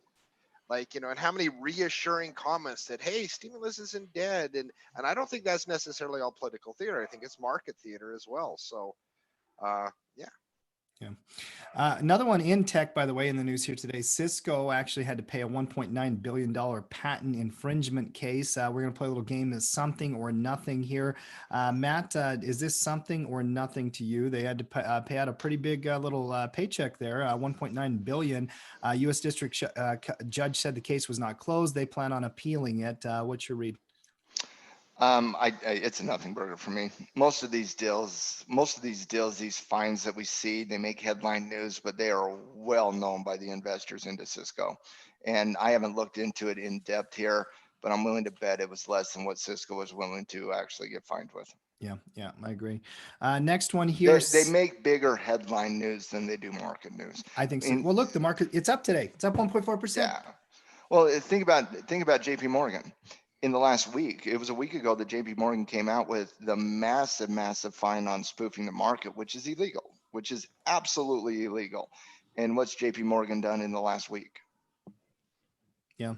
Because JPM, no. again, I know this might not make a lot of sense to new traders, but everybody knew that JP Morgan was going to get fined. This is a decade-old investigation. Everybody knew that JP Morgan was in the wrong in that. And everybody also saw the fine, and people in the know, traders, investors, people that navigate the market on a daily basis, they're like, wow, JP should have paid a hell of a lot more. Whereas the new investor, the new trader, the person who, sees the headline news, there's like, oh my God, this must be tragic for JP Morgan. It's like, no, it's actually a good thing. JP Morgan made a hell of a money spoofing, and they're not paying a big fine on it. Mm-hmm. Yeah, in fact, it's up like 5 days in a row here. Yeah. It's like yeah. Market reaction isn't always going to be what the headline reaction might make you think it should be, but that's market dynamics. Let's keep working through individual corporate news. By the way, if you're out there watching our show, appreciate it. Love the conversation in the chat here today. Love the conversation with the coaches. It was active. I love it. We've been fired up here Love it. today. Everybody, Team Tackle, all the I coaches. think the team was more fired up than we were today. This saw is that. fantastic. I love it. Fantastic. Love the passion. And if you enjoy our show, quick thumbs up is always appreciated. Smash that thumbs up button and subscribe. Click the bell if you're a new viewer of our channel. Let's keep talking here. Southwest Airlines next here, Matt. This is an interesting one. Well-run company, good management team, I believe. Not my favorite airline to fly personally, but that's a personal take. Nothing for those of you who love Southwest out there. I've already had that rant many times. But instead of just going out and laying off people, Matt, they're trying to actually negotiate with some reduced pay, I believe. Matt, what was the story here? The story is very simple. On the backs of American Airlines and United Airlines announcing layoffs and holding the U.S. government hostage last week with their, hey, give us money or we will lay off people. They laid off people upwards of 32,000 apiece. So Southwest is, in my opinion, I think American Airlines and United Airlines are poorly ran companies. And that's why I would never support a bailout for poorly ran companies. But Southwest, I have a different take on. I think their management is a little bit better than United and American, and I think their management cares more about the people within the company a little bit, and that's just my subjective opinion on that. But I did like the news today. I mean, Southwest is obviously faced with some very dire situations from an economic perspective, and Southwest comes out today and they made a offer to the union that said, okay, instead of furloughing people, we're going to put a proposal to just have pay cuts over the next, I believe it was the end of 2021. Whether or not the union accepts it, I'm not sure. I haven't seen the news if the union's going to accept it. But if I was running the union, I would think hard. I would think long and hard about accepting pay cuts instead of furloughs. I thought it was a good management decision by Southwest. Yeah. Marky, do you play any of the airlines these days? I know that the distressed areas and whatnot have been something you've been targeting. Airlines, any interest? Southwest specifically? Well, not he hates American and United, but specifically Southwest. Mark, do you have any interest in Southwest above that 200-day moving average? Listen, coming into this, one of the first things I did, because all of the distressed industries, I have a working thesis, and it's things will be better one day. Now, if things are not better one day with COVID and COVID lasts for years, then that's wrong, and the whole premise is wrong. When the one day we'll have a vaccine. The second thing, so that was the underlying premise. But the big project I did is I went and looked at all of these companies, and the thing I was interested in is how much liquidity do they have? How much cash on hand? How much available credit? Who is in the best shape in worst case scenarios? Who can survive the longest? And I looked at different industries and I made my determinations. It's why I like Cinemark over AMC. It's why I like MGM over Las Vegas Sands. I mean, it was just a question of liquidity. If things are bad and it lasts a long time, who's got the cash? Now, there obviously at some point cash runs out no matter what, unless government gives you free money, right? But Southwest by far was in the best balance sheet situation heading into the crisis versus the other majors. They were in a really healthy spot.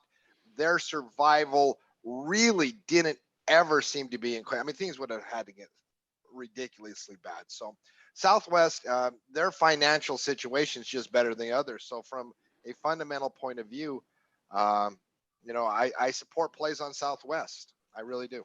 Mm-hmm. So this is one of them that you would at least support if you're going to make an airline play. Okay, got it. All right, let's keep talking stocks here, guys. A lot of interesting corporate news that I want to get to. Let's actually go back to Apple. Hey, question for you guys. I don't want to move from the airlines yet. Okay. Out of the four big ones, right? You got Southwest, you got Delta, you got American, and you got United. Is there even an argument if you're looking to invest, not trade, but invest in this space of the marketplace, especially if they do get bailout money?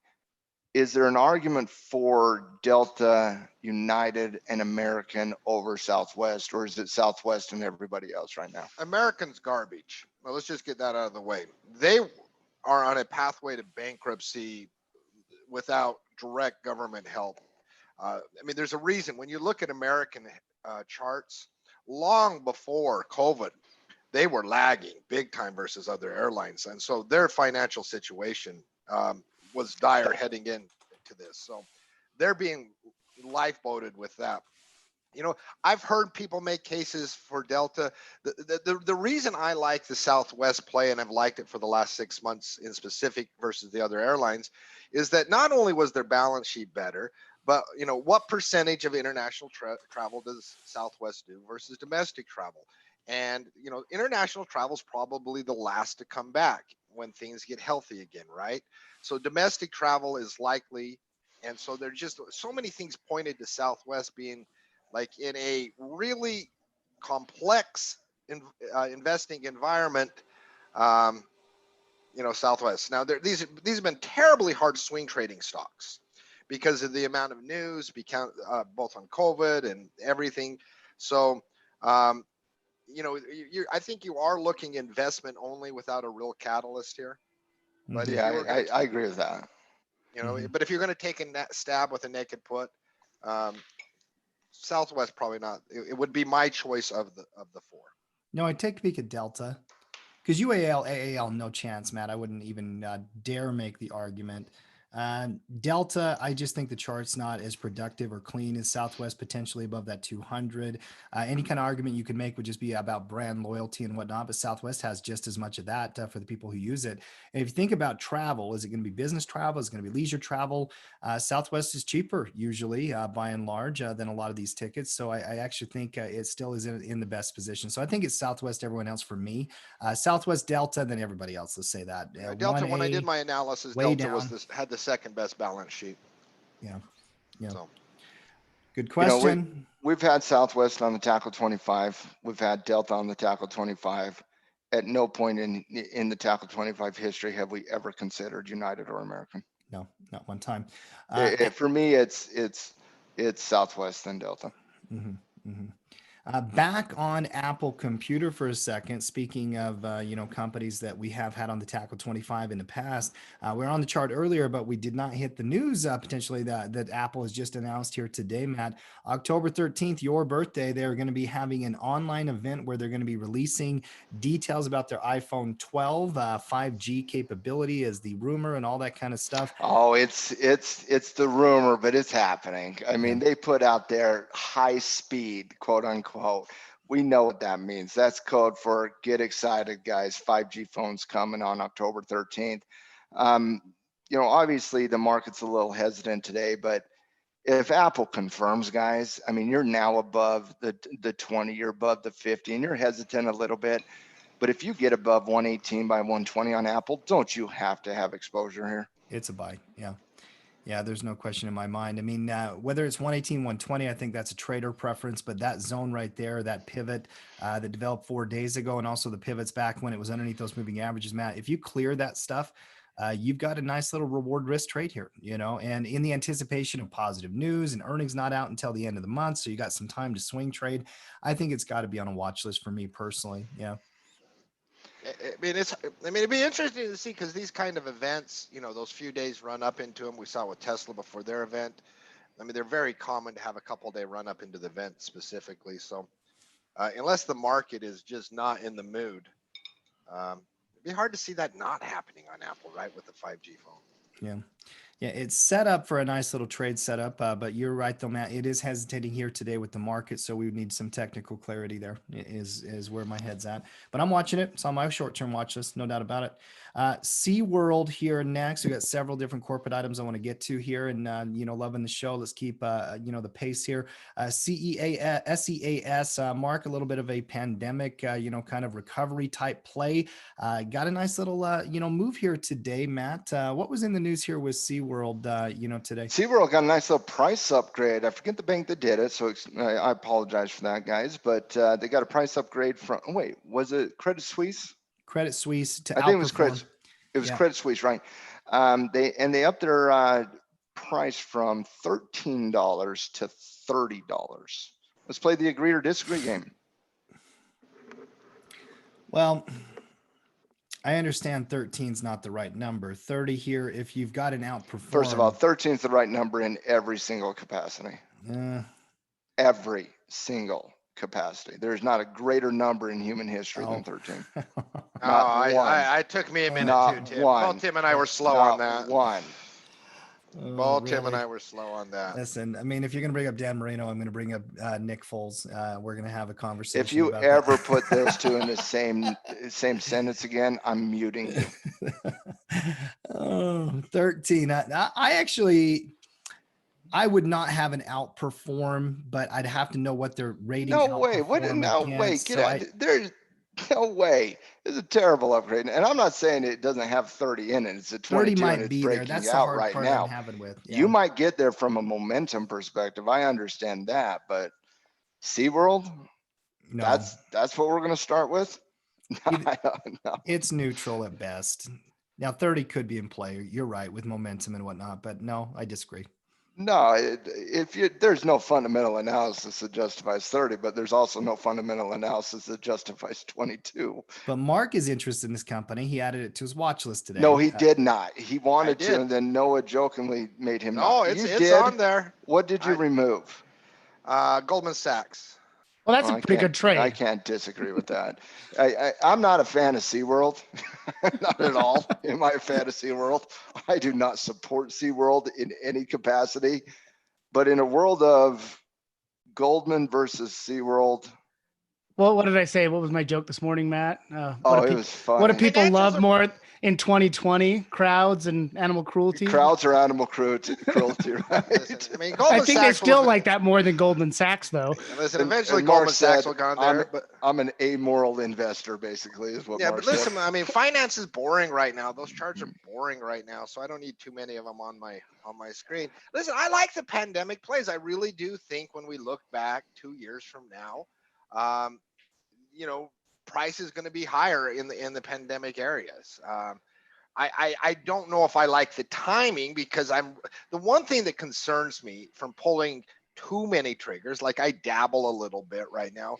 I mean, I've been, and maybe this is just my psyche right now. I've been told for 6-7 months that I'm going to get a COVID flu season, right? And that you're going to get this potentially nasty combination of flu and COVID and coming into the winter. And it's logically made sense in my head. Well, And it's kind of so, playing out that way too, though, Mark. We have rising cases and hospitalizations, even though moderate in almost every state, not named 3. and so like I'm dabbling, like I dabble in some movie theaters and some restaurants and some cruise line. I mean, and really dabble little stuff, but I have a hard time getting too excited, because I have that in my head that there's going to be a cold flu season, and that is going to weigh on these stocks, and maybe it doesn't send them down, right? It doesn't seem anything sends them down too much, but it seems like that would prevent things from like me missing the boat. It seems like there'll be plenty of opportunity at the start of the year to make more aggressive plays than dabbling. I mean, that's just where I'm at. And I like the areas, though. I like the general area. I have no interest in this company. I cannot, and maybe it's just me, but I can't support them. I don't care what they're doing, to be honest. I've never had a bad time at SeaWorld. I like SeaWorld. I had the worst time at SeaWorld about 15 years ago. The only time I think I've ever been. So maybe it's an emotional response there, Mark. But yeah, Boeing here next, Matt. They were talking. I just want to be clear. I completely disagree with the SeaWorld analysis. Completely. Yeah. Now it can momentum trade. I see the momentum. Maybe 25 makes sense, but no, I strongly encourage Mark to remove Goldman and SeaWorld and add some company, any company, some better company, something better than SeaWorld. There's only 100 stocks to pick from, Mark. I would not put SeaWorld in the top 100. I like diverse stocks. I don't know if I would put SeaWorld in the top 6,538. It's not the 100 stocks I like the most. I like diversity and choice, right? Like, so I like diversity and choice. I don't like Beyond Meat. I think you'll be removing it sooner. Over under. I was just going to do the same thing. Over under. How long is SeaWorld? 2 weeks. 100. 2 weeks. 2 weeks.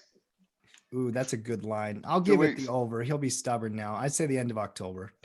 By the time we hit Halloween, Mark, I think SeaWorld will be off your list. No, there's a shiny little nugget that's going to come between now and October 13th, Apple Day, Amazon Prime Day, and even a greater day, my birthday. Then Mark will add something else. SeaWorld's it's a terrible Just because y'all said that, he's going to keep it on there past. Mark, no. You guys think Mark's stubbornness is so great that he cares more about being right than making money. Dude, I'll forget this conversation in 4 minutes. So there's a shiny object coming down the path that Mark's going to add over SeaWorld. October 13th is the over under. I'm taking the under. All right. I'll go over just a little bit, but I think it's coming off soon. All right. Boeing next here, Matt. They had some commentary about their jet demand forecast. This company. Did you say they had some comical commentary? I think that's a better way to say it. Okay. What did they have to say there, Daddy? Boeing is such a cute company. They are so well ran. Such a cute company. Boeing slashed its 10-year forecast by 11%. Now, guys, how many planes has Boeing sold this year? Like 4? I don't know, single digits. Yeah. Like 4? Not many. The correct answer is not many. They had negative orders in think about that. They had negative orders in January, but they downgraded their forecast by 11%, and they expect, and Tackle Trading, agree or disagree solely with the Boeing expectation that airlines are going to need 18,350 new planes in the next 10 years. And that's a downgraded number by 11%. So do airlines need worldwide 18,350 new planes in the next 10 years? Everyone's going to say under. Let me just say. There's no way. There's no way. That is a pie in the sky analysis. But they're so cute. Listen, I am the most bullish at Tackle Trading on the epicenter stocks by far. by far. And there's no freaking way life returns to normal at that type of rate to justify that forecast. So No. Boeing hasn't been right on a forecast in like 3 years. I was going to say, I mean, what's Boeing going to do now? Just take the They have fence not been right one time in a minimum of 2 years. Is no, if Boeing- they had One a time. snarky CEO that I knew their name, I'd make fun of him. Like, because if Elon Musk said that, They I'd make used fun to of have Elon a Musk. snarky CEO, but that CEO got fired because they were illegally covering up problems with their technology that led to 2 crashes and the death of over 300 people. Yeah, he did have to go after You don't that. see a snarky CEO when it comes to people actually dying. No. I don't have any interest in Boeing down I have here. zero interest. I just have none. I know, Marky, you're interested down at deep levels, like 30, 40, 50% correction from here. Is that right? Yeah, no, $100. like I've had a rotating Nick and put at $100 almost the entire pandemic this year. Yeah. So, we were joking before the show is like, and then I always have a plan. So like I do these deep out of the money puts, and then if price comes down to a level, let's say it drops 20%, right? And I'm like, all right, do I take ownership or do I roll it down and out? And that's the thing. And so, we were joking. I was like, it'd be interesting to see what I would do. Like, am I like, yeah, I'm excited, Boeing at $100, or do I'm like, oh, let's roll this down and out to 90 or 85 at a future month, right? Next one here, Costco, if we can, the big box retailer. They've had good same store sales numbers here in recent months. We've talked about them several times. They're pushing up into a resistance zone after a nice little run the last couple of weeks, Matt. They're up again here today after Barclays gave them an overweight rating from equal weight. Nice little upgrade for Costco. Play that little agree disagree game, Matt. Do you think Costco? Yeah, I like the agree disagree game. Apple gets upgraded to overweight and a price upgrade from 330 to 400. So let's play the agree or disagree game. Combo action here. Upgrade from a buy to overweight and the price upgrade to 400. Agree or disagree? I completely agree. 100% agree. I completely agree. Yeah. Costco's 100% great. agree. Listen, Costco's one of those companies that their future, right? There's such great vision on who Costco is, their location. They just have such a strong moat, right? They got Sam's Club, but you don't have like the ability for other companies to really come in and compete in this area. Great company, makes money. I love it. Strongly. I'm going to go to Costco today just to help the $400 price point. So no, it's a great company. It really is. It's just a matter I of like Costco a lot. Yeah, they've had a nice run too, and they're pushing towards that. By the way, kind of force your hand to give them an upgrade when they're running like they have been. A couple more here. Nvidia. Yeah, here. Chris. Everybody has their little different ratings, but overweight would be from a buy. Mm-hmm. Yeah, it's their version of a think buy about relative overweight to as their strong industry. buy. Mm-hmm. Yep. Nvidia, next one here. We're going to play that same game again. Another bit of a price target upgrade from Bmo Capital Markets, Matt. They raised their price target of $650 from 565. It's like they reached their target. Now they're re-upping it here. We're at 563 here today. Another simple agree, disagree. Matt, you first. I was fascinated with Donald Smith's comment. I still am. Why do you guys focus on stocks? I wonder why, Donald. I truly, truly wonder why. That is the age-old question we all have to answer. Yeah, I think we do stock analysis and we trade stocks. Yeah, that's funny. We like stocks. I agree. I love stocks. Nvidia here. Simple question. Agree, disagree on the price target being raised to 650 here, guys. Had an incredible run. One of the best performers of large caps in the marketplace, and a nice little chart too. We talked about this a couple of weeks ago, Matt. You had a really good technical analysis session on this one where it was holding support when the market was not holding support.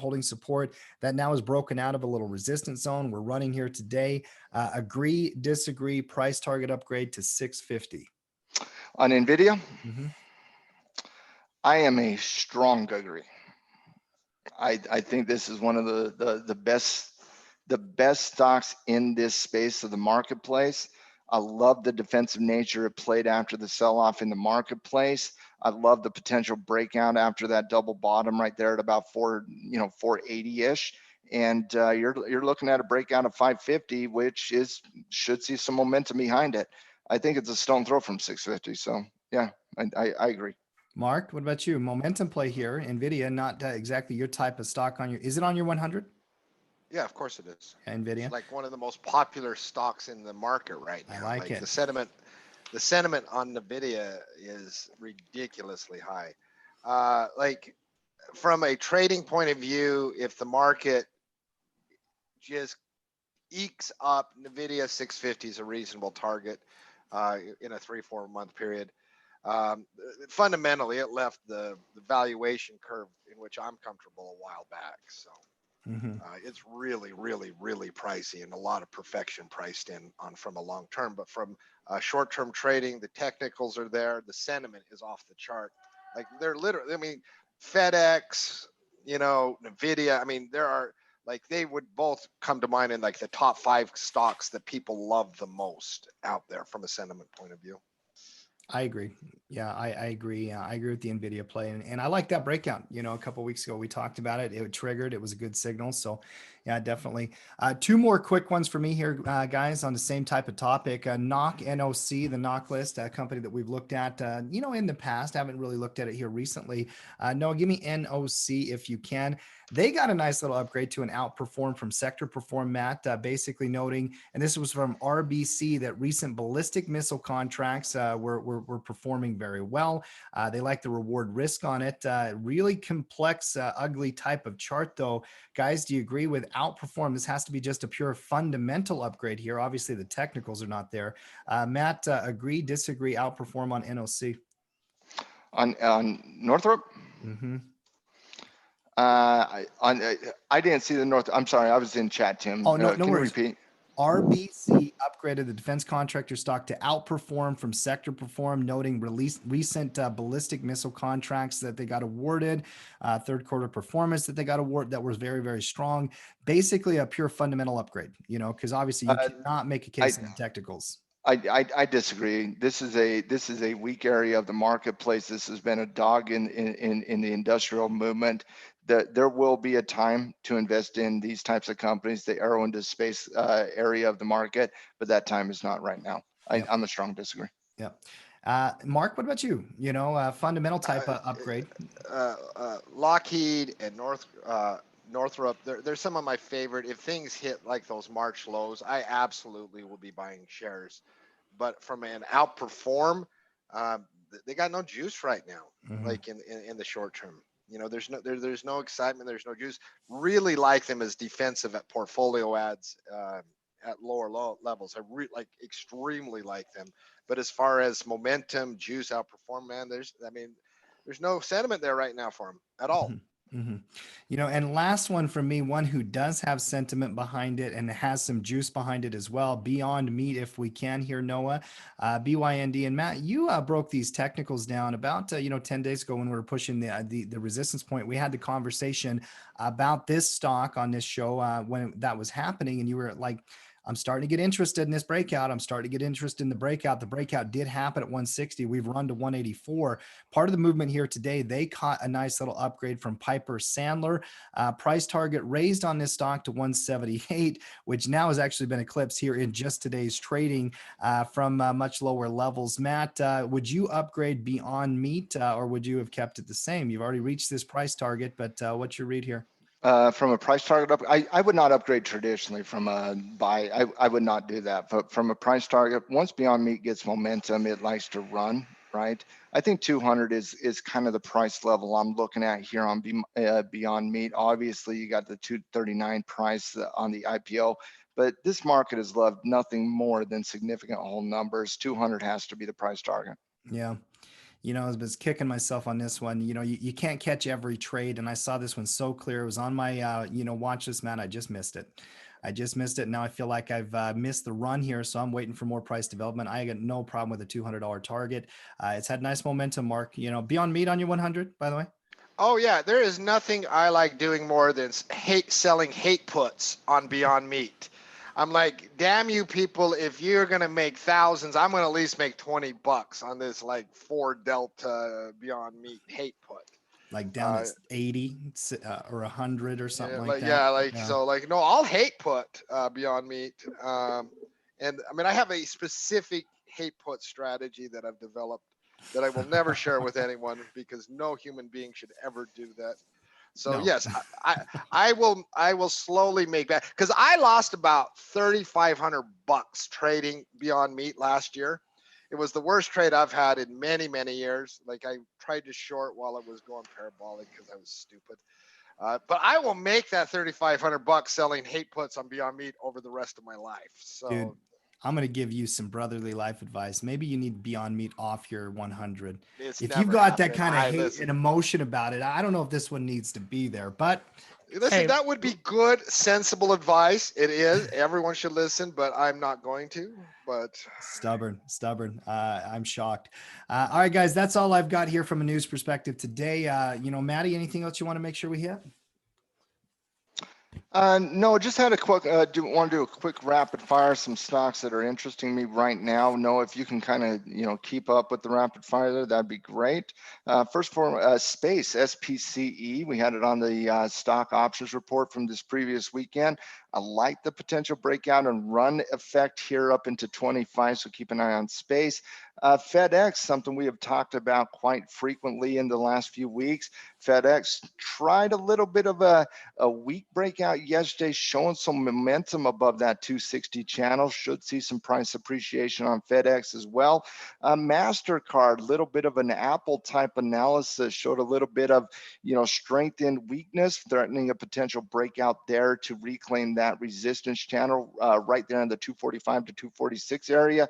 Nike has been one of the strongest stocks in the marketplace recently, and it is threatening yet another breakout after a nice little gap up on their earnings. Keep an eye on Nike's breakout.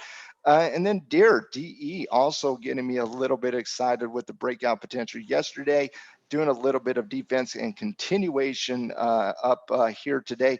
On the downside, I got three stocks that I'm looking at. One is a breakdown in Dish, DISH. Dish threatening a little breakdown right there at that 20. Where would that be? 27.5, 28 on Dish. Let me get the. I wouldn't sell a naked put on that one. That is usually a very, very bearish indicator. Dish under 28 does have me interested. Also, that's a nice bearish chart. It is a very and nice I don't get excited about bearish charts. No, you don't. That one really excites me.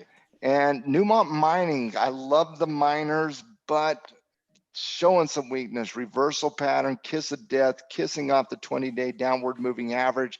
Confirmation underneath the 9 should see a retest of 60, maybe even that 200-day simple moving average. And I would be looking at picking up shares at the 200-day. But for right now, you got to have a downward trajectory in price on Newmont Mining. And then not a space I love to work in, but Gilead Science, GILD, healthcare is kind of a crapshoot here. Nice little bearish retracement kissing off the 20-day in between the bear area of the 9 and the 20-day. Should see a retest of that support level. Remember all the hype in March, April, May with this stock. Look at all those tails and news stories about rumors and this and that. And then fundamentals play itself out. Chart plays itself out.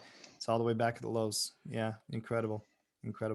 I don't know why we're looking at so many stock charts though, Matt. I mean, this is yeah, we need to come on, listen, move on. I'm gonna put a stop to this. I gotcha. One chart for me though, I'll throw it out there. I brought it up in pre-production. C Limited caught my attention this morning. I'll be watching this one. SE if we can. I do like the potential if we get confirmation up here for a breakout. So dude, you just need another A and an S on there, and then you have a real company. You know. In fact, you should delete C World and add C. Oh, this is so going to become a theme. Listen, I like dolphins.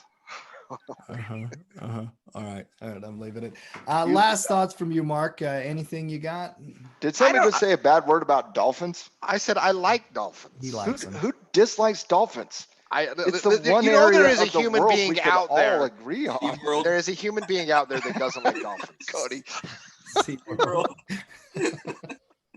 Funny. That's good, actually. Cody doesn't make me laugh very often. That was funny. Listen, I don't know, man. Listen, I still 4 weeks till the election. Could some stuff happen? Yeah, but I think the election risk is like mitigating a little bit in the sentiment out there. There's less worry and I see less chatter about it. We're about 45 days out from those November monthly options. That's a real big sweet spot for me. When we get in those mid 40s, that's where I start to look to do some things that I do on a monthly a basis. So I don't have personally as much election risk. I still have concerns about stimulus, right? And that nobody actually has any fundamental conviction. But I think that election risk is mitigating. So I'm feeling a little froggy on those Novembers because it is in that sweet spot. I don't know where you guys like to sell your contracts. I do like that mid 40s, low. So I like the 40s on selling options, doing covered calls, so forth. So.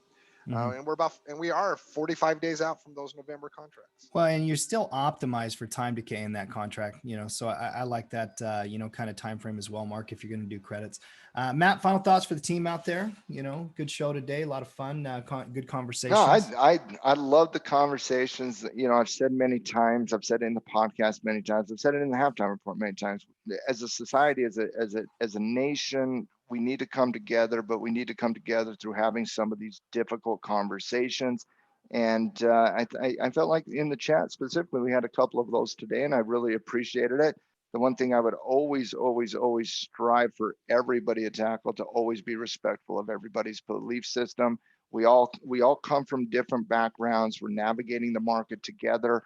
But the reality is we all want the same thing. We want the best in the future for our kids, for our generations, for America, for us to be that shining light on the hill that the rest of the world navigates towards.